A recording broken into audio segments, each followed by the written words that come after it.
Hello everyone, फिर से एक बहुत ही इंटरेस्टिंग ड्रामा लेकर आई हूँ जिसकी स्टोरी बहुत ज़्यादा अच्छी है। तो चलो जल्दी से वीडियो को लाइक करो और अभी तक आपने चैनल को सब्सक्राइब ना किया हो तो प्लीज़ कर लो।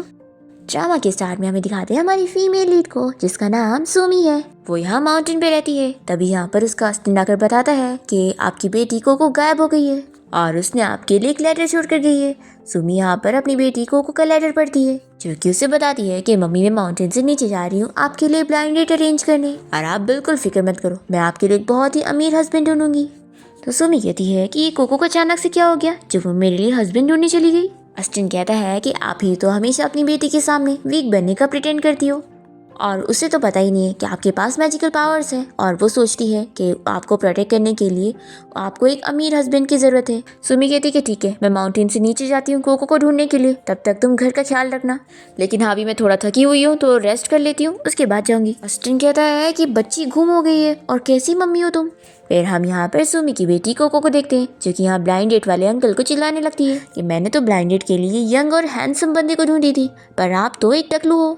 तो ये भी कहता है कि मैंने भी अपनी ब्लाइंड डेट के लिए एक 25 साल की लड़की को चुना था, तुम जैसी 5 साल की बच्ची को नहीं। इसलिए छोटी बच्ची यहाँ पर प्रॉब्लम मत क्रिएट करो और जाओ जाके खेलो। कोको कहती है कि मैं यहाँ पर अपनी मम्मी के लिए ब्लाइंड डेट पर आई हूँ और मेरी मम्मी बहुत ज्यादा ब्यूटीफुल है और वो एक रिच और यंग और हैंडसम लड़का डिजर्व करती है, आप जैसा टकलू और ओल्ड मैन नहीं। तो ये बंदा कोको से कह देता है कि तुम्हारी मॉम का ब्यूटीफुल होने का कोई फायदा नहीं है क्योंकि उनके पास जब तक तुम जैसी बर्डन होगी कोई भी तुम्हारी मम्मी से शादी नहीं करेगा। तो कोको भी कह देती है कि मैं अपनी मम्मी के लिए एक रिच हैंडसम और अच्छा बंदा ढूंढ के रहूंगी। और तभी यहाँ रेस्टोरेंट में हमारे मेन लीड जीएन की एंट्री होती है और उसे देखकर कोको तो तुरंत ही चुन लेती है कि ये देखो, वो अंकल तो दिखने में ये बहुत ही ज्यादा हैंडसम और इम्प्रेसिव लग रहे हैं और मुझे पूरा यकीन है कि वो मेरी मम्मी से जरूर शादी करेंगे। तो ये बंदा तो जीएन को देख के ही डर रहा होता है और उसे कहता है कि तुम्हें पता भी है वो इस शहर का बहुत ही फेमस डेविल बंदा है और जो भी उससे पंगा लेता है ना वो उसे मार देता है। तो कोको कह देती है कि कुछ भी मत बोलो, आज से वो मेरे डैडी हैं और मैं अपने डैडी के खिलाफ कुछ भी नहीं सुनूंगी। हम देखते हैं कि जियन यहाँ पर अपनी ग्रैंड माँ को रेस्टोरेंट में छोड़ने आया होता है और वो कहता है कि अब मैं जाता हूँ। तो ग्रैंड माँ इसे रोक कर कहती है कि तुम भी मेरे साथ रहो, मैं यहाँ पर अपनी फ्रेंड से मिलने आई हूँ। जियन कहता है कि मैं समझ गया, अब आप बोलेंगी कि आपकी जो फ्रेंड है उसकी एक ग्रैंड डॉटर है जो कि सेम मेरी एज की है। तो ग्रैंड माँ कहती है कि अगर तुमने मेरे लिए एक ग्रैंड डॉटर इन लॉ ढूंढ लिए होते तो मुझे ये सब करना ही नहीं पड़ता। इतने में यहाँ पर कोको आ जाती है और वो जीएन को पकड़ के उसे कहने लगती है कि डैडी मैंने फाइनली आपको ढूंढ ली। तो ग्रैंडमा तो यहाँ पर कोको को देखते के साथ ही खुश हो जाती है कि कितनी प्यारी बच्ची है और वो जीएन से कहती है कि क्या ये सच में तुम्हारी बेटी है, ये तुम्हें डैडी कह रही है। जीएन कहता है कि ग्रैंडमा बिल्कुल भी नहीं और वो कोको से कहता है कि बच्ची तुम कौन हो, मैं तुम्हें नहीं जानता और मैं तुम्हारा डैडी नहीं हूँ। तो ये कहती है कि अगर आप मेरी मम्मी से शादी कर लोगे तो आप मेरी डैडी बन जाओगे। तो जीएन कह रहा है कि अच्छा, तुम्हारी मम्मी ने तुम्हें यहाँ पर भेजी है फ्रॉड करने के लिए। तो कोको कहती है कि डैडी आप मेरी मम्मी के बारे में ऐसा मत बोलो, यहाँ पर मैं खुद आपके पास आई हूँ और डैडी एक बार मेरी मम्मी को देख तो लो, वो बहुत ज्यादा ब्यूटीफुल है। तो जीएन तो यहाँ पर फोटो देखने के लिए नहीं मान रहा होता है। तो ग्रैंडमा कहती है कि लाओ मुझे दिखाओ और वो कोको से तारीफ करती है कि तुम्हारी मम्मी तो सच में बहुत ही ब्यूटीफुल है। फिर जीएन की ग्रैंडमा से कहती है कि वैसे भी मैं तुम्हारे लिए ब्लाइंड डेट अरेंज कर ही रही थी, तो क्यों ना तुम इस बच्ची की मम्मी से शादी कर लो, वैसे भी ये बच्ची तुम्हें बहुत पसंद कर रही है। कोको भी कहती है कि डैडी अगर आप मेरी मम्मी से शादी करोगे ना तो आपको मेरी जैसी प्यारी सी बेटी मिलेगी। फिर जीएन जब यहाँ पर सुमी की फोटो देखता है तो उसे लगता है कि वो उसे जानी पहचानी क्यों लग रही है, उसे यहाँ पर चक्कर आने लगते हैं। तो ग्रैंडमा उसकी फिक्र करती है कि फिर से तुम्हारा सर दुख रहा है, बताओ तुम्हारी मेडिसिन कहाँ पर है। जीन कहता है कि ग्रैंडमा कोई बात नहीं, मुझे अभी मेडिसिन की जरूरत नहीं है। और फिर वो कोको से कहता है कि देखो मुझे ऐसी बीमारी है कि मैं कभी भी मर सकता हूँ, तो क्या तुम फिर भी मुझे अपनी मम्मी से मिलवाना चाहती हो। तो कोको कहती है कि डैडी आप फिक्र मत करो, जब तक मैं यहाँ पर हूँ ना मैं आपको मरने नहीं दूंगी। आपको पता है मम्मी ने मुझे कहा है कि मैं एक लकी स्टार हूँ और मेरे साथ रहकर आप खतरे से बच सकते हैं। ग्रैंडमा तो ये सुनकर खुश हो जाती है और जीएन उनसे कहता है कि ग्रैंडमा ये छोटी बच्ची है, इसकी बातों पर बिलीव मत करो। तो ग्रैंडमा कहती है कि क्या पता कि ये बच्ची बिल्कुल सही कह रही है कि ये तुम्हें बचा सकती है और देखो मैं नहीं जानती हूँ, मुझे ये बहुत पसंद आई है, मैं इसे ही अपनी ग्रेट ग्रैंड डॉटर बनाना चाहती हूँ। तो यहाँ पर जीएन को हार मानना पड़ता है। वो कहता है कि ठीक है ग्रैंडमा, इसे अभी हम लोग घर लेके चलते हैं और फिर बाकी बातें हम लोग इसकी मॉम के आने के बाद करेंगे। तो ग्रैंडमा तो हैप्पी हो जाती है और जीएन अपने साथ कोको को घर लेके जाने लगता है। फिर दूसरी तरफ हम यहाँ सुमी को देखते हैं जो कि अब यहाँ माउंटेन से नीचे यहाँ सिटी में आ चुकी होती है और वो सोचती है कि कोको उसका कॉल क्यों नहीं उठा रही है। फिर ये कोको को ढूंढने के लिए अपनी मैजिक पावर का इस्तेमाल करती है और देख लेती है कि कोको तो जीएन के साथ है। सुमी को बहुत ही शौक लगता है कि कोको जिसके साथ गई है वो कोई और नहीं बल्कि वही मैन है जिसके साथ उसने 6 साल पहले नाइट स्पेंड करी थी। और अगली सुबह उसके होश आने पर इसने मैजिक पावर का इस्तेमाल करके उसकी मेमोरी लॉस कर दी थी ताकि वो इसे पहचान ना पाए और इसे परेशान ना करे। अब यहाँ पर सुमी तो ये देखने के बाद सोच लेती है कि मुझे अपनी बेटी को कोको वापस लाना होगा। यहाँ पर हम देखते हैं कोको को, जो कि जियन के साथ उसका घर देखकर बहुत ही खुश होने लगती है कि डैडी आपका घर तो कितना बड़ा है, और मम्मी और मैं तो पहले माउंटेन पे रहते थे, अगर मम्मी को यहाँ पर इतने अच्छे घर में रहने मिलेगा तो कितना अच्छा होगा। जियन कहता है कि क्या तुम और तुम्हारी मम्मी माउंटेन पे रहती थी, तो ये हाँ बोलती है और कहती है कि वहाँ की लाइफ बहुत ही मुश्किल थी, इसलिए तो मैं चाहती हूँ कि मैं अपनी मम्मी के लिए एक अमीर हस्बैंड ढूंढूं। ये सुनकर जियन कहता है कि अच्छा, अब मैं समझा कि तुमने मुझे क्यों चुनी हो अपना डैडी बनाने के लिए, क्योंकि तुम मेरा पैसा देख रही हो इसलिए। तो कहती है कि ऐसी बात नहीं है, मैंने आपको इसलिए भी चुनी हो क्योंकि आप बहुत ज़्यादा हैंडसम हो। तो जियन कहता है कि ठीक है, अब तुम कह रही हो तो मैं यकीन कर लेता हूँ। कोको कहती है कि मेरी मम्मी ने तो मुझे कभी मेरे डैडी के बारे में नहीं बताया, और वैसे भी अब से आप ही मेरे लिए मेरे डैडी हो। फिर हम यहाँ पर सुमी को देखते हैं, जो कि जियन के घर के बारे में पता लगा के यहाँ पर पहुंच जाती है। जियन सोचे पड़ा होता है कि इस लड़की को मैं पहली बार देख रहा हूँ, लेकिन ऐसा लग रहा है कि ये जानी पहचानी है। तभी कोको जल्दी से सुमी के पास जाती है और उसे बताने लगती है कि मम्मी देखो, मैंने डैडी ढूंढ ली। इसे कोको का मुंह बंद करती है और कहती है कि तुम किसी को भी डैडी क्यों कह रही हो, और फिर जियन से कह देती है कि मेरी बेटी तो बस खेल रही थी, इसकी बातों को मजाक समझ के भूल जाओ। और फिर सुमी तो यहाँ पर कोको को अपने साथ लेके जाने लगती है, तो जियन इसे रोकता है और कहता है कि तुम्हारी बेटी तो मुझे कह रही थी कि तुम मुझसे शादी करना चाहती हो, तो इसका क्या मतलब है। सुमी कहती है कि ऐसा बिल्कुल भी नहीं है, मैं तो तुम्हें जानती भी नहीं हूँ, तो आखिर मैं ऐसा क्यों बोलूंगी। तो जियन कहता है कि ठीक है, फिर हम एक दूसरे को जानने की कोशिश करते हैं। फिर जियन इसे अपना नाम बताते हुए हैंडशेक के लिए हाथ आगे बढ़ाता है, पर सुमी तो इसको कोई भाव भी नहीं देती और कोको को यहाँ से लेके जाने लगती है। फिर जियन को रिग्रेट होता है कि आखिर ऐसे कैसे मैंने एक बच्चे की बातों पर बिलीव कर लिया, और ये लड़की को भी तो देखो मुझे कितने बुरी तरीके से रिजेक्ट करके गई है। फिर हम देखते हैं कि कोको यहाँ पर सुमी के साथ बाहर आने के बाद उसे कहती है कि मम्मी, मैंने आपके लिए इतनी मुश्किलों से एक हैंडसम और अमीर हस्बैंड ढूंढ के दी थी, फिर भी आपको नहीं चाहिए। तो सुमी से कहती है कि किसने कहा है कि मेरी हेल्थ ठीक नहीं है। फिर वो इसे बताने जा रही होती है कि इतने में सुमी को एविल स्पिरिट की स्मेल आ जाती है, और फिर वो सोचने लगती है कि मैंने तो दुनिया की सारी एविल स्पिरिट्स खत्म कर दी थी, इसीलिए तो मैं माउंटेन पर रेस्ट करने गई थी, लेकिन आखिर ये एविल स्पिरिट यहाँ पर कैसे आ गई है। फिर सुमी कोको से कह देती है कि तुम सही कह रही हो, आखिर मैं इतने अच्छे मैन को कैसे छोड़ सकती हूँ। तो कोको तो खुश हो जाती है कि मम्मी आपने अपना माइंड चेंज कर ली। तो सुमी हाँ कहती है और वो मन में सोचती है कि मुझे इस घर पे रहने की जरूरत है, तभी मैं सारे एविल स्पिरिट्स को पूरी तरीके से खत्म कर पाऊंगी। फिर हम देखते हैं कि जियन तो यहाँ पर अपनी ग्रैंडमा को कॉल करके कोको और सुमी के बारे में बताने जा रहा होता है। इतने में कोको वापस आ जाती है और बताती है कि डैडी, अब मेरी मम्मी आपके साथ शादी करने के लिए रेडी है। तो ये सुनकर ये तुरंत ही अपनी ग्रैंडमा को कॉल कट करता है और फिर सुमी यहाँ पर इसके पास बैठ जाती है। ये कहता है कि अभी तो तुम मुझसे बोल रही थी कि तुम मुझसे बिल्कुल शादी नहीं करना चाहती हो, तो ये क्या है। तो सुमी रोने की एक्टिंग करते हुए कहने लगती है कि मैंने तुम्हें इसलिए मना करी थी क्योंकि मैं अपने आप को अच्छे से जानती हूँ कि मेरे पास कुछ भी नहीं है और एक बच्ची है, आखिर मैं तुम जैसे अमीर बंदे के साथ कैसे शादी कर सकती हूँ। तो जियन पूछता है कि फिर तुमने अचानक से अपना माइंड कैसे चेंज कर ली। तो बताती है कि वो इसलिए क्योंकि मेरी बेटी कोको को तुम बहुत ज़्यादा पसंद हो, तो इस वजह से ही मैंने तुम्हें एक्सेप्ट करने के लिए मान गई।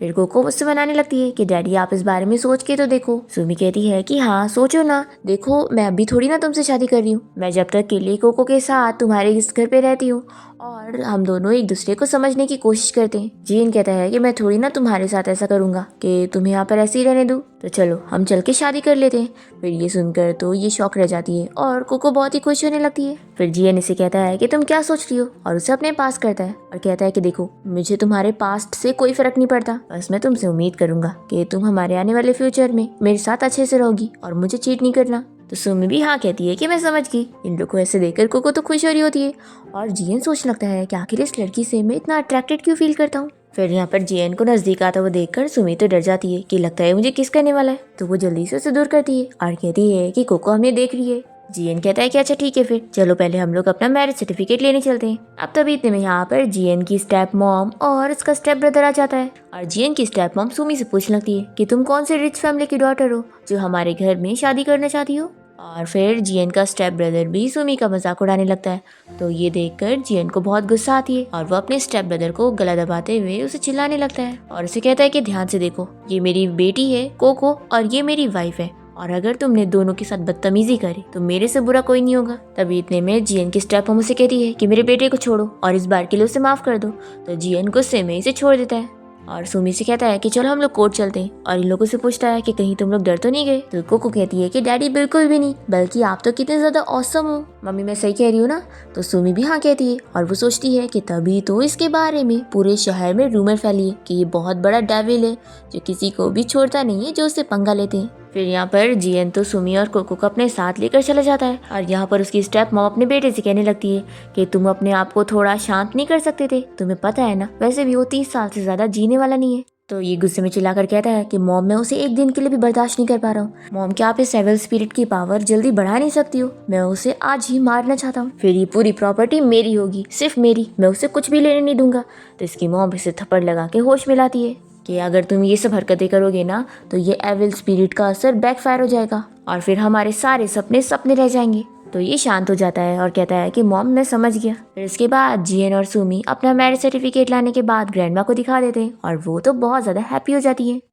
और फिर ग्रैंडमा यहाँ पर सुमी की तारीफ करती है कि तुम तो सच में फोटो से भी ज़्यादा ब्यूटीफुल लग रही हो। तो सुमी कहती है कि ग्रैंडमा, ऐसी भी बात नहीं है। तभी जियन की स्टेप मॉम कहने लगती है कि ये जियन कितना बेकार है, देखो शादी भी कर लिया और अपनी वाइफ और बच्चे को ऐसे घर छोड़कर चला गया है। तो सुमी कहती है कि अच्छी बात है ना, वैसे भी एक मैन को अपने काम पर ध्यान देना चाहिए और मैं समझ सकती हूँ कि वो भी काम में बिजी होगा। फिर यहाँ पर स्टेप मॉम ग्रैंडमा से कहने लगती है कि क्यों ना हम इस बच्ची का डीएनए टेस्ट करवा लें, क्योंकि अगर कहीं बाहर वाले लोग गॉसिपिंग करना चालू करें तो हम उन्हें प्रूफ दे सके कि सच में ये जियन की बच्ची है कि नहीं, ताकि हमें भी ये चीज़ पता लग जाए।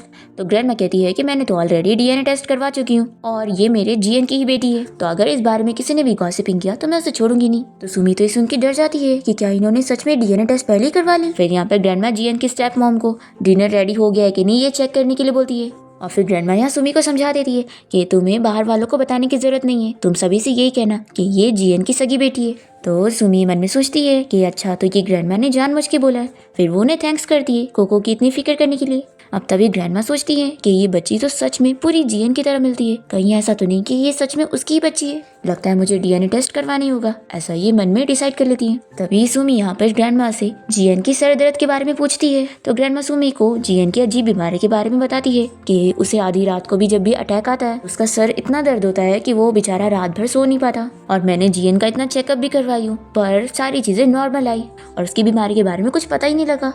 अब यहाँ पर सुमी सोचती है कि मैंने एकदम सही गैस कर रही हूँ, जियन की स्टेप मदर उसे जेलस है कि वो इतना केपेबल है, इसलिए वो उसे मारने के लिए एविल स्पिरिट का यूज कर रही है। तभी कोको कहती है कि ग्रैंडमा आप फिक्र मत करो, मैं एक लकी स्टार हूँ और मैं जब यहाँ पर हूँ तो डैडी देखना जल्दी ठीक हो जाएंगे। फिर इसके बाद मेट सुमी को उसका रूम दिखाने लगती है। तो सुमी पूछती है कि जियन का रूम कौन सा है और फिर ये सोचने लगती है कि जियन का जो सर दर्द है वो रात में होता है, तो मुझे कैसे भी करके जियन के साथ सोने का कोई ना कोई मौका ढूंढना होगा।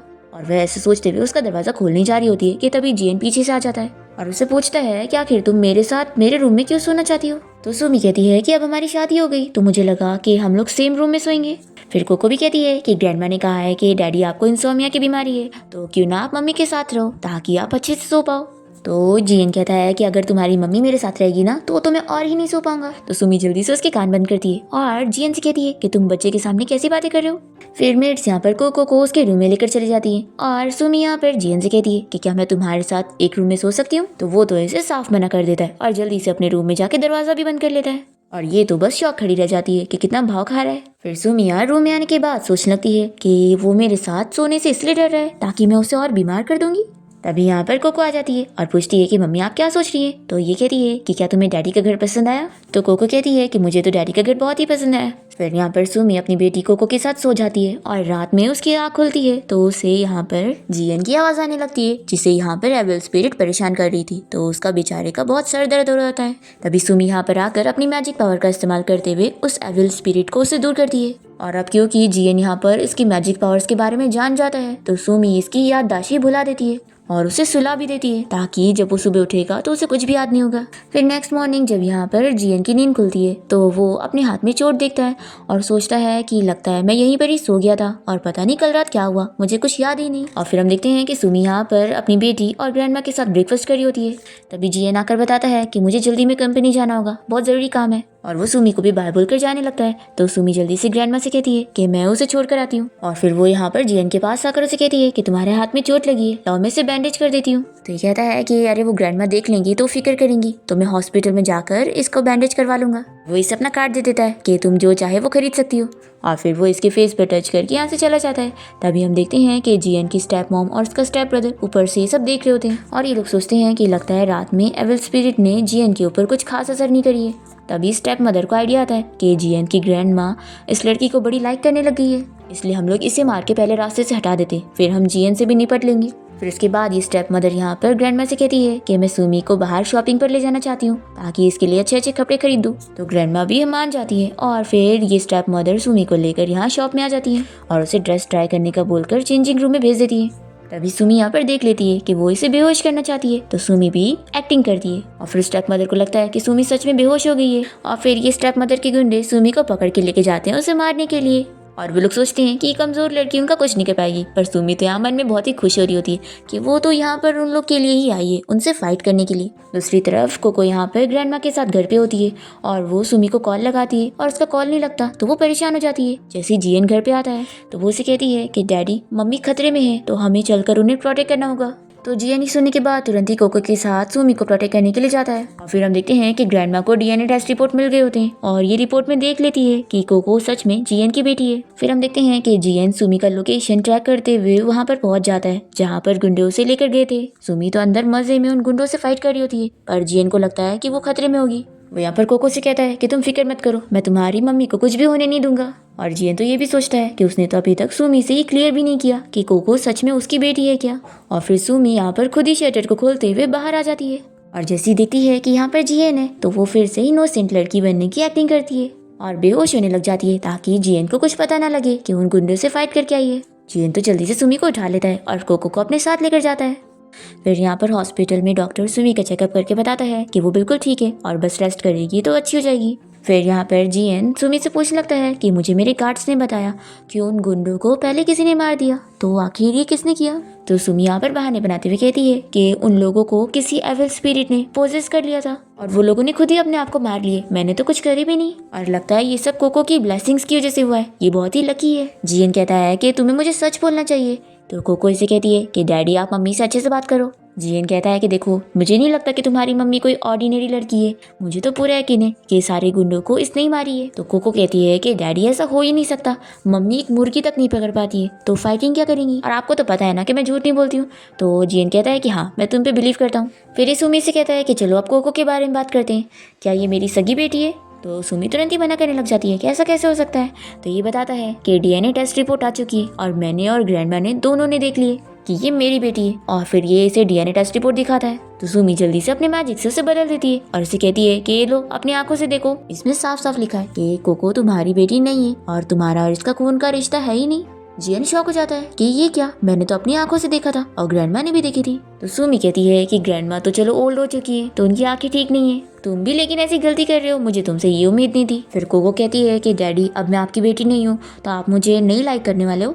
तो जीएन कहता है कि ऐसा कैसे हो सकता है, कोको तो इतनी प्यारी है और डैडी हमेशा कोको को लाइक करेंगे। फिर ये अपने असिस्टेंट से कह देता है कि जाके ग्रैंडमा को कह दो कि उनसे गलतफहमी हो गई है और वो दोबारा से कोको के बारे में कुछ भी चेकिंग ना करवाए। असिस्टेंट सोचता है कि बॉस को लगता है इस लड़की से प्यार हो गया, तभी तो ये इसे बच्ची के साथ एक्सेप्ट कर रहे हैं। सुमी मन में सोचती है कि अच्छा हुआ इसे पता नहीं लगा कि कोको इसकी बेटी है, अगर इसे पता लग गया तो ये मुझे कोको को अपने साथ माउंटेन पर ले जाने नहीं देगा। तभी जीएन कहता है कि मुझे उम्मीद नहीं थी कि मेरी स्टेप मॉम आज ही तुम पर इतनी जल्दी अटैक कर देंगी। तुम तो जानती हो ना कि अगर मुझे कुछ होता है तो मेरी सारी प्रॉपर्टी स्टेप मॉम और स्टेप ब्रदर को मिल जाएगी, लेकिन अब क्योंकि हम दोनों की शादी हो गई है तो मेरे जाने के बाद मेरी सारी प्रॉपर्टी पे तुम्हारा भी हिस्सा है, इसलिए वो तुम पे अटैक करना शुरू कर रही है और फिर तुम्हारे मरने के बाद उनकी नेक्स्ट टारगेट कोको होगी और तुम सही समझ रही हो कि तुम तो एक खतरनाक जगह पर आ गई हो। तो सुमी मन में सोचती है कि इन एविल स्पिरिट को खत्म करने के लिए यहाँ पर जंगली जानवर भी होते तो भी मैं जरूर यहाँ पर आती। फिर वो ऐसी कहती है कि तुम हो ना मुझे प्रोटेक्ट करने के लिए, तो डरने वाली क्या बात है। तो जीएन खुश होकर कहता है कि तुम मुझ पे ट्रस्ट करती हो। सुमी कहती है कि हाँ, और अब हमारे पास तो कोको भी है और ये बहुत ही लकी है।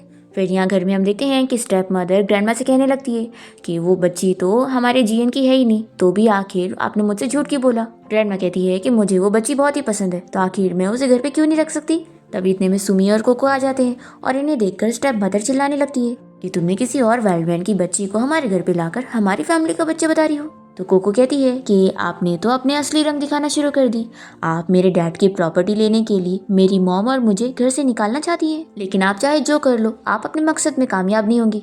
अब तभी इतने में यहाँ पर जीएन भी आ जाता है तो उसकी स्टेप मॉम उसे कहने लगती है कि ये दोनों झूठे हैं और तुम्हारे साथ फ्रॉड कर रहे हैं। ग्रैंडमा को तो होश नहीं है, तो तुम तो होश में आ जाओ। तो जियन कह देता है कि कोको मेरी सगी बेटी की तरह है और आप इससे इस तरीके से ट्रीट नहीं कर सकती। फिर यहाँ पर सुमी चुपके से अपनी मैजिक पावर का इस्तेमाल करते हुए स्टेप मदर को नीचे गिरा देती है और कहती है कि मैंने बोली थी ना कि मेरी बेटी एक लकी स्टार है, अगर इसे परेशान करोगी तो अच्छा नहीं होगा। फिर स्टेप मदर तो गुस्सा होकर चली जाती है और फिर ग्रैंडमा कहने लगती है कि मैंने तो रिपोर्ट को इतने अच्छे से देखी थी, फिर भी मुझसे गलतफहमी कैसे हुई।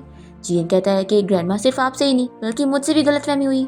तो सुमी कहती है कि ग्रैंडमा अभी सबसे इम्पोर्टेंट पता है क्या है, अभी हम लोग का एक और न्यू बेबी आ जाएगा। तो कोको खुश होकर कहने लगती है कि हाँ मुझे ब्रदर और सिस्टर चाहिए। तो ग्रैंडमा तो इससे भी ज्यादा खुश हो जाती है और जियन से कहने लगती है कि अब से तुम दोनों साथ में सेम रूम में रहोगे। सुमी कहती है कि ग्रैंडमा मैं तो इसके साथ सेम रूम में रहना चाहती हूँ, पर इसने ही मुझे कल मना कर दिया था। तो ग्रैंडमा जियन को चिल्लाती है कि आज से तुम सुमी के साथ सेम रूम में रहोगे और ये मेरा ऑर्डर है, और वो अपने साथ कोको को लेकर चली जाती है। फिर रात में हम देखते हैं कि सुमी का असिस्टेंट चुपके से उससे मिलने आया होता है और वो पूछता है कि बॉस आपने मुझे बताया था कि आपको इस घर में एविल स्पिरिट दिखे हैं। तो सुमी कहती है कि मुझे जियन की स्टेप मदर और उसके स्टेप ब्रदर के ऊपर शक हो रहा है, लेकिन अभी मैं श्योर नहीं हूँ कि आखिर इनमें से कौन एविल स्पिरिट यूज कर रहा है। अस्टिन कहता है कि मैं समझ गया, मैं उन लोगों के ऊपर नजर रखवाऊंगा, फिर हमें पता लग जाएगा। सुमी कहती है कि हाँ जैसे ही भी पता लगेगा तो मुझे तुरंत बताना। फिर अस्टिन कहता है कि वैसे बॉस मैंने सुना कि आपने मिस्टर जियन से शादी कर ली। सुमी कहती है कि हाँ नहीं तो मुझे यहाँ रहने कैसे मिलता। तो ये शौक होकर कहता है कि सच में आपने तो कितना बड़ा सेक्रीफाइस करी हो। सुमी कहती है कि तभी तो मैं बॉस हूँ, तो चलो जाओ अपना काम करो।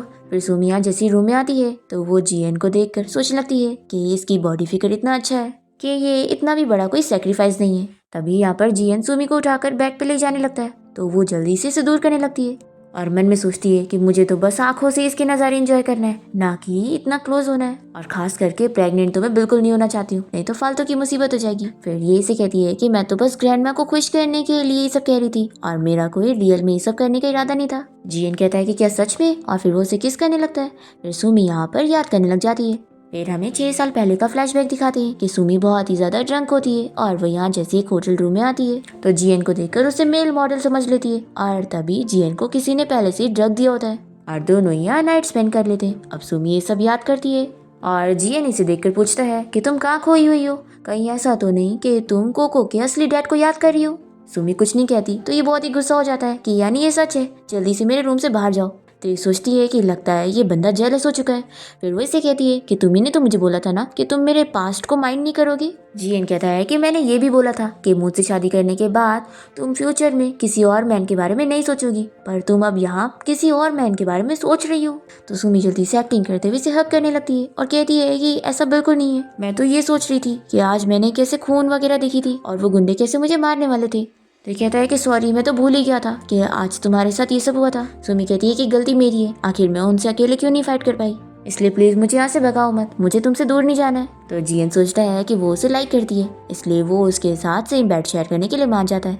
फिर नेक्स्ट मॉर्निंग जब जियन की नींद खुलती है तो वो सोचता है कि कल रात में कितना अच्छे से सोया और फिर वो सोचने लगता है कि वो सुमी की वजह से अच्छे से सो पाया है। फिर सुमी भी उठ जाती है तो जियन कहता है कि क्यों ना हम लोग वो चीज़ कंटिन्यू करें जो कल रात हम नहीं कर पाए थे। फिर ये उसे किस करने वाला होता है कि इतने में कोको की आवाज़ आने लगती है कि मम्मी क्या मैं अंदर आ सकती हूँ। तो सुमी से दूर करते हुए कहती है कि अगर कोको को अंदर आने नहीं देंगे ना तो वो नॉक करती रहेगी। फिर सुमी कोको को अंदर आने बोल देती है और कोको यहाँ पर आकर इन लोग से पूछती है कि मम्मी डैडी क्या आप मेरे ब्रदर सिस्टर आने वाले होंगे। तो जियन कहता है कि तुमने अपने ब्रदर सिस्टर को डरा के भगा दी, अब वो नहीं आएंगे। तो कोको कहती है कि ऐसा कैसे हो सकता है।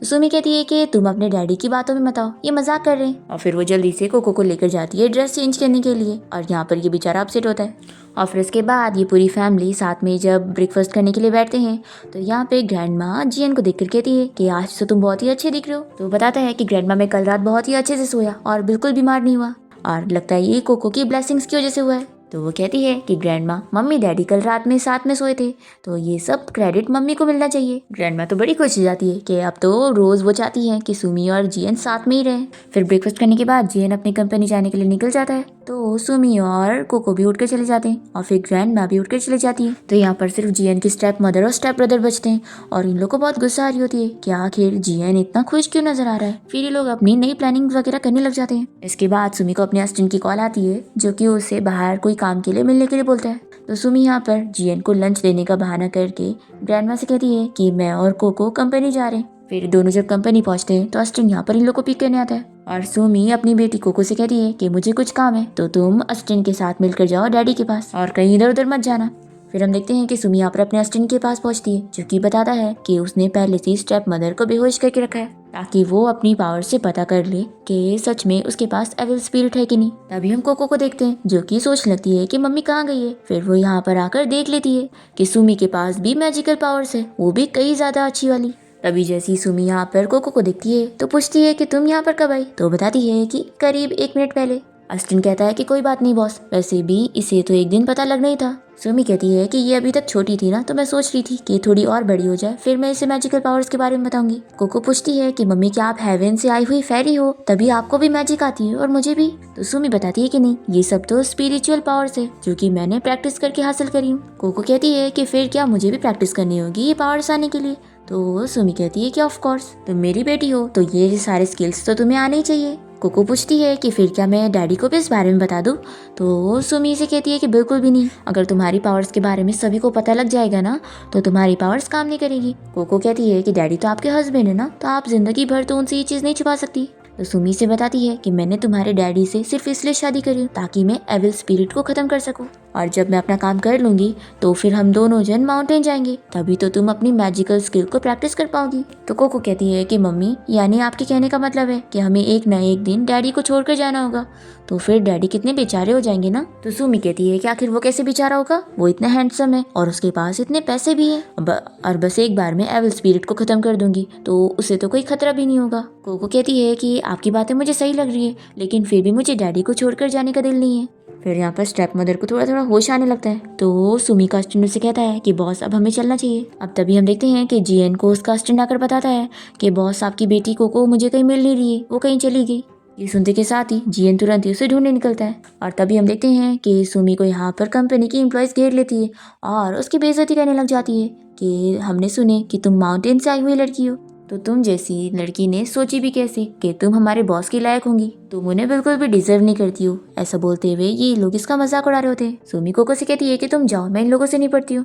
तो कोको तो खुश होती है कि मेरी मम्मी थोड़ी ना वीक है, उल्टा मेरी मम्मी तो बहुत ज्यादा स्ट्रांग है, इन्हें कोई बुली नहीं कर सकता। फिर कोको के यहाँ से जाते ही ये एम्प्लॉयज जब यहाँ पर सुमी के ऊपर हाथ उठाने जाती है तो सुमी की पावर्स की वजह से ये लोग तो एक दूसरे को ही थप्पड़ लगा रहे होते हैं, और जैसी सुमी देख लेती है कि जीएन यहाँ पर आ रहा है तो वो जल्दी से अपनी पावर्स की मदद से थप्पड़ का निशान अपने गाल पर लगवा लेती है और इन लोग को ठीक कर देती है, और नीचे गिरने की एक्टिंग करते हुए कहती है कि तुम लोग मुझे कैसे मार रहे हो।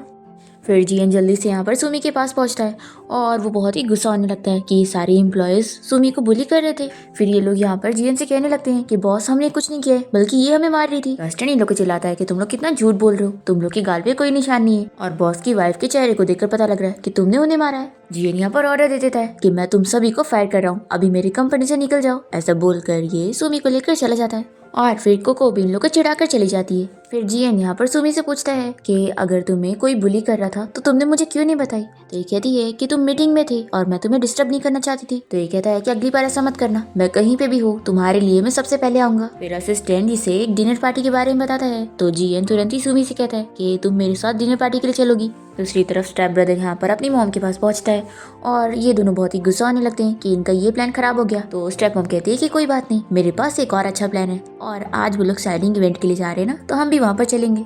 फिर हम देखते हैं कि जीएन सुमी को ड्रेस ट्राई करवाने के लिए लेकर जाता है, और जैसे ही सुमी ड्रेस ट्राई करके आती है तो ये उसे देखते ही रह जाता है और उसकी तारीफ करता है। फिर इसके बाद जीएन और सुमी जब हाथ पकड़ कर पार्टी में पहुंचते हैं तो सभी लोग यहाँ पर इन दोनों को ही देखकर बातें करने लगते हैं और कहते हैं कि मिस्टर जीएन की वाइफ तो कितनी ज्यादा ब्यूटीफुल है और वो कितने अच्छे हस्बैंड लग रहे हैं। सुमी से कहती है कि तुम्हें सबके सामने ये सब एक्ट करने की जरूरत नहीं है। तो ये कहता है कि तुम्हें क्या लग रहा है कि मैं एक्टिंग कर रहा हूँ, बिल्कुल भी नहीं, तुम मेरी वाइफ हो और मैं जो तुम्हारी केयर कर रहा हूँ ये रियल है। तो सुमी सोचती है कि वो उसकी केयर इसलिए कर रहा है क्योंकि वो उसकी वाइफ है, अगर कोई और भी उसकी जगह होती तो ये फिर भी उसकी केयर करता। अब तभी इतने में यहाँ पर जीएन का स्टैंड आकर बताता है कि हम जिस कंपनी के साथ यहाँ पर कॉन्ट्रैक्ट साइन करने आए थे वो लोग हमारे साथ कॉन्ट्रैक्ट खत्म करना चाहते हैं और उनका असिस्टेंट यहाँ पर आकर ये न्यूज़ देने आया है। तो जीएन यहाँ पर उस दूसरी कंपनी के असिस्टेंट से कहता है कि क्या वो मिस्टर सुन पागल हो चुका है, अगर ये कॉन्ट्रैक्ट कैंसिल करना था तो पहले ही बोलना चाहिए था, आधे साल बाद क्यों बोल रहे हैं। तभी जीएन की स्टेप मदर और स्टेप ब्रदर आ जाते हैं और फिर जीएन को पता लगता है कि अच्छा तो इन सब के पीछे तुम लोग का हाथ है। तभी यहाँ पर सुमी को इस मिस्टर वैन का नाम सुनकर शौक होता है और वो उसके असिस्टेंट को बुलाकर पूछती है कि क्या वो मिस्टर वैन 32 ईयर्स का है। तो असिस्टेंट कहता है कि हाँ, क्या तुम मेरे प्रेसिडेंट को जानती हो। तो सुमी यहाँ पर समझ जाती है कि जो उसका स्टूडेंट था वो यहाँ पर आकर एक बड़ा कंपनी का सीईओ बन चुका है। फिर ये असिस्टेंट को अपना एक ब्रेसलेट निकाल कर देती है और कहती है कि जाओ इसे अपने बॉस को दे दो और उसे कह दो कि अगर उसने जीएन के साथ साइनिंग सेरेमनी कंप्लीट नहीं किया और इस कॉन्ट्रैक्ट को साइन नहीं किया तो मैं उसे छोड़ूंगी नहीं। असिस्टेंट ये सुनकर शॉक होता है कि ये क्या पागल लड़की है, कुछ भी कह रही है। सुमी कहती है कि अगर तुम मेरा काम नहीं सुनोगे तो मैं तुम्हें असिस्टेंट की पोजीशन से निकलवा दूंगी, फिर तुम्हारे पास कोई जॉब नहीं रहेगी। तो ये असिस्टेंट डर के मारे इस काम के लिए मान जाता है। फिर ये असिस्टेंट जब मिस्टर वैन को जाकर ये ब्रेसलेट देता है तो वो तुरंत ही पहचान जाता है कि ये उसकी बॉस का है। अब यहाँ पर जीएन की स्टेप मॉम और स्टेप ब्रदर तो सभी के सामने उसका मजाक उड़ा रहे होते हैं कि उसके साथ मिस्टर वैन कोई कॉन्ट्रैक्ट नहीं करने वाला। पर तभी यहाँ पर वो मिस्टर वैन पहुंच जाता है और जीएन से सॉरी कहते हुए साइनिंग सेरेमनी कंप्लीट करता है और फिर ये यहाँ पर आकर अपनी बॉस यानी कि सुमी से बात करता है। वो इसे चिल्लाते हुए पूछती है कि आखिर वो जीएन की स्टेप मॉम की बात सुनकर जीएन के साथ ये कॉन्ट्रैक्ट क्यों खत्म कर रहा था। तो ये बता देता है कि उसका बेटा बीमार हो गया और उसका इलाज करवाने के लिए जीएन की स्टेप मॉम ने ये शर्त रखी थी। तो ये मिस्टर वैन को जीएन की स्टेप मॉम के बारे में बता देती है कि वो एविल स्पिरिट की वजह से ये सब कर रही है और उसके पास कोई खुद की एबिलिटी नहीं है। फिर सुमी इसे लाइफ सेविंग पिल दे देती है और कहती है कि इससे तुम्हारे बेटे की जान बच जाएगी। अब तभी इतने में जीएन यहाँ पर आकर सुमी से पूछने लगता है कि तुम मिस्टर वैन से क्या बात कर रही थी। तो कहती है कि कुछ भी नहीं, बस कॉन्ट्रैक्ट के बारे में ही बात कर रहे थे। फिर रात में हम देखते हैं कि सुमी जैसी शावर लेकर आती है तो जीएन इसे किस कहने जा रहा होता है और वो इसे रोक देती है। तो ये कहता है कि ठीक है, पहले मुझे ये बताओ कि तुम्हारे और मिस्टर वैन के बीच में क्या चल रहा है। मैंने देखा था कि तुमने उसके असिस्टेंट को भी अपना ब्रेसलेट दी थी, तो आखिर ये सब क्या है। फिर सुमी बहाने बनाने लगती है तो भी ये बिलीव नहीं कर रहा होता है। तो सुमी रोने की एक्टिंग करने लगती है और कहती है कि क्या तुम्हें मुझ पर ट्रस्ट नहीं है, मेरा उसके साथ ऐसा कुछ भी नहीं है। तो ये मान जाता है कि अच्छा ठीक है, रो मत। फिर ये उसका पैर दबाते हुए उसे कहता है कि सॉरी, मैंने तुम पे ट्रस्ट नहीं किया, लेकिन आगे से मैं ऐसा कभी नहीं करूंगा। सुमी सोचती है कि अगर ये ऐसे बिहेव करेगा तो मैं इसे छोड़कर कैसे जाऊंगी। फिर नेक्स्ट सीन में हम देखते हैं कि जीएन का असिस्टेंट उसे सुमी की कुछ इन्फॉर्मेशन ला कर देता है और कहता है कि आपने मुझे आपकी वाइफ के बारे में इन्फॉर्मेशन पता लगाने के लिए बोला था, तो कुछ न्यूज मिली है। पर जीएन ये देखने से मना कर देता है और कहता है कि अब आगे इन्वेस्टिगेशन करने की जरूरत नहीं, अब मैं उस पर कभी शक नहीं करूंगा क्योंकि उसके दिल में तो मैं ही हूँ। फिर हम देखते हैं कि जीएन को यहाँ पर उसकी ग्रैंडमा की कॉल आती है और वो बताती है कि तुम क्या जल्दी घर आ सकते हो, तुम्हारी स्टेप मॉम और तुम्हारा स्टेप ब्रदर मुझे परेशान करके रख दिए। यहाँ पर हम देखते हैं कि ये दोनों ग्रैंडमा से कह रहे होते हैं कि आखिर ऐसे कैसे जीएन उन्हें फायर कर सकता है। तो ग्रैंडमा कहती है कि तुम लोगों ने कुछ किया होगा तभी जीएन ने तुम लोग को कंपनी से निकाला है। पर ये दोनों मान नहीं रहे होते हैं और ग्रैंडमा को कहने लग जाते हैं कि आखिर जीएन ऐसा कैसे कर सकता है। तो कोको कहती है कि आप दोनों ने कंपनी के सीक्रेट लीक करे हैं, तो अगर डैडी आप लोग को फायर नहीं करते तो क्या आप लोगों से बस धोखा खाते रहते, आप लोगों ने डैडी को क्या समझाया। तभी इतने में जीएन यहाँ पर आ जाता है और वो कोको से कहता है कि मेरी बेटी तो कितनी ज्यादा स्मार्ट है, जाओ तुम बाहर जाके खेलो, अभी डैडी को कुछ बात करनी है। फिर यहाँ पे ग्रैंडमा पूछती है कि तुमने इन दोनों को क्यों निकाला। तो वो कह देता है कि कोको ने एकदम सही बताई है, इन दोनों ने कंपनी के सीक्रेट्स को लीक करके मेरी कंपनी का लॉस करवाना चाहा है। तो ये दोनों मानने के लिए तैयार नहीं होते कि तुम्हारे पास कोई एविडेंस नहीं है तो हम पर झूठा इल्जाम मत लगाओ। जीएन कहता है कि मिस्टर वैन ने मुझे खुद पर्सनली बताया, तो अगर तुम लोग को अभी भी यकीन ना आ रहा हो तो मैं उसे यहाँ पर बुला लेता हूँ ताकि वो तुम लोग का सच बता दे। फिर ग्रैंडमा ये जानने के बाद स्टेप मॉम को चिल्लाती है कि वो आखिर ऐसा कैसे कर सकती है। तो स्टेप मॉम कहती है कि आप लोग ने मुझे ये करने पर फोर्स किया है, आखिर सारी प्रॉपर्टी इस जीएन को क्यों मिल रही है और मेरे बेटे को क्यों नहीं। फिर स्टेप ब्रदर भी कहता है कि मैं भी तो इस फैमिली का खून हूँ, तो आखिर मुझे सिर्फ जीएन की बातें क्यों सुननी है। तो जीएन कहता है कि फाइनली अब तुम दोनों ने प्रिटेंड करना बंद करे। फिर जीएन की ग्रैंडमा यहाँ पर कहने लगती है कि ग्रैंडपा ने मरने से पहले जीएन को ही कंपनी संभालने के लिए देकर गए थे।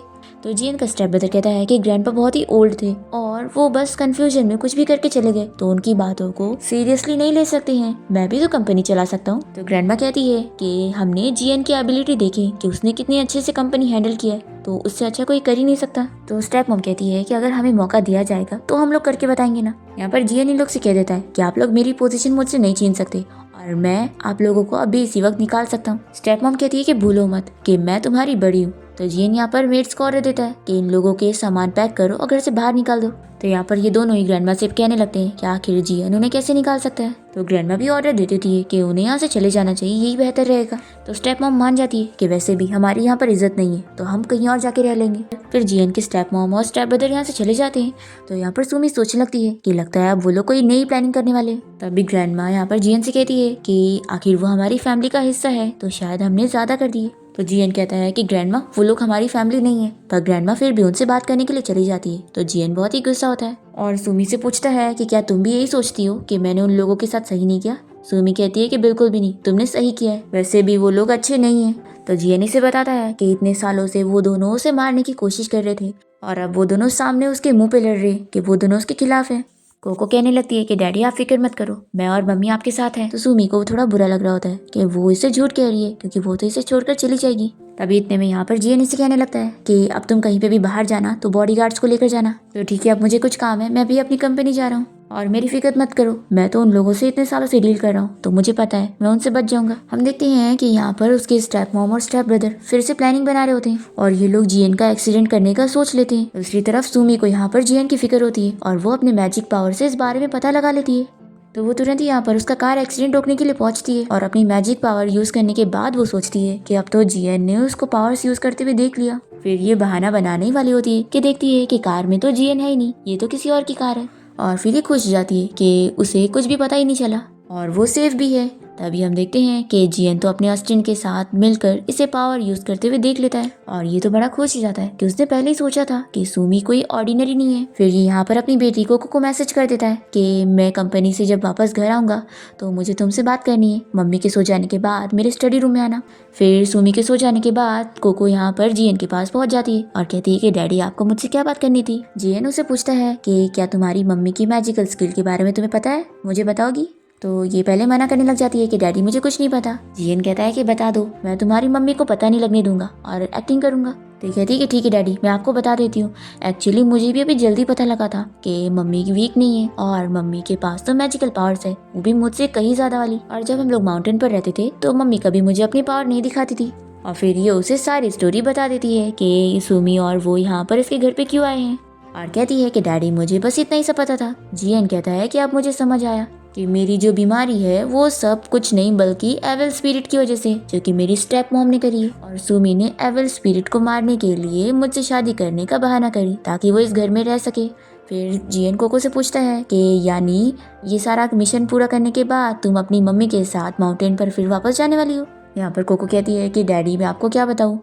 तो ये कहता है कि देखो सच बता दो, मैं तुम्हारी मम्मी को नहीं बताऊंगा। तो कहती है कि सॉरी डैडी, मैं क्या कर सकती हूँ, मम्मी ने मुझे कहा है कि हमें चलना होगा, तभी तो मैं अपनी मैजिक प्रैक्टिस करूंगी, लेकिन डैडी फिर भी मैं आपको छोड़ना नहीं चाहती हूँ।